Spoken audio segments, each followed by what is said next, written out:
A few years ago, my boss went on holiday for a couple of weeks to Spain. Midway through the holiday, he got a phone call from the police informing him that his sister had passed away in a fire in her flat. So he rushes back home early, deals with the police and the passing and everything. My employers told him to take some time off to grieve, which he duly did. When he came back to work on a Monday morning a few weeks later, we invited him into our coffee room to talk and offer him our sympathies and support. About half an hour later, he excuses himself to start work.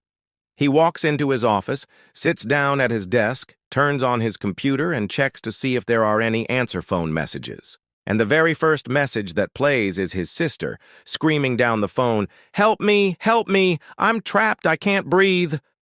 Still sends chills down my spine to think about it. As you can imagine, he was pretty traumatized. Story number 2. The voice.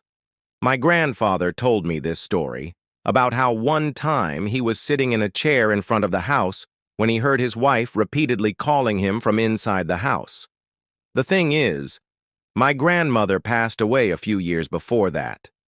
But he told me that the voice was so pressing that he actually got up to look inside the house. And as soon as he got inside, he heard a loud crash behind him and turned around to see that the chair he has been sitting in moments ago had been crushed by the cast-iron gutter that fell on it. If he didn't come inside the house, he would have probably been seriously injured. Every time I think about it, it sends chills down my spine. Story number 3. The Unicorn's Secret. In his adolescence, Ira Einhorn gave himself the moniker The Unicorn, his German last name translated into English. When he slayed his ex-girlfriend Holly Maddox, Einhorn was an environmentalist and supporter of the anti-war movement. After leaving Einhorn's Philadelphia residence in early September 1977 to collect her belongings, Maddox vanished. When authorities questioned Maddox's ex-boyfriend about her whereabouts a few weeks after the disappearance, he said she had disappeared en route to the local co-op. 18 months later, the police discovered Maddox's partially mummified body in a trunk in Einhorn's closet after neighbors complained to the authorities about a foul stench. Einhorn fled to Europe a few days before he was set to go on trial.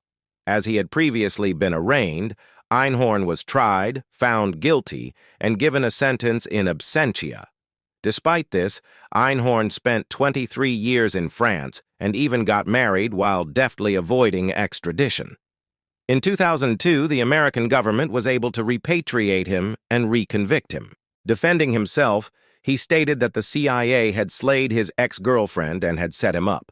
Einhorn was convicted and served a life sentence without the chance of parole until he passed away in prison in 2020. Story number 4. I just need a haircut. I was an RA in a dorm for 2 years in college. A girl who had been having stress issues finally snapped. She was found by someone in a dark stairwell. I was in an older dorm, circa 1887, so there were plenty of nooks and crannies. By the time she was found, she had already torn out over half of her hair and had eaten it. She just kept on saying, "I just need a haircut," in a perfectly normal voice. It took 6 of us and the police sedating her to finally get her strapped down to an ambulance gurney.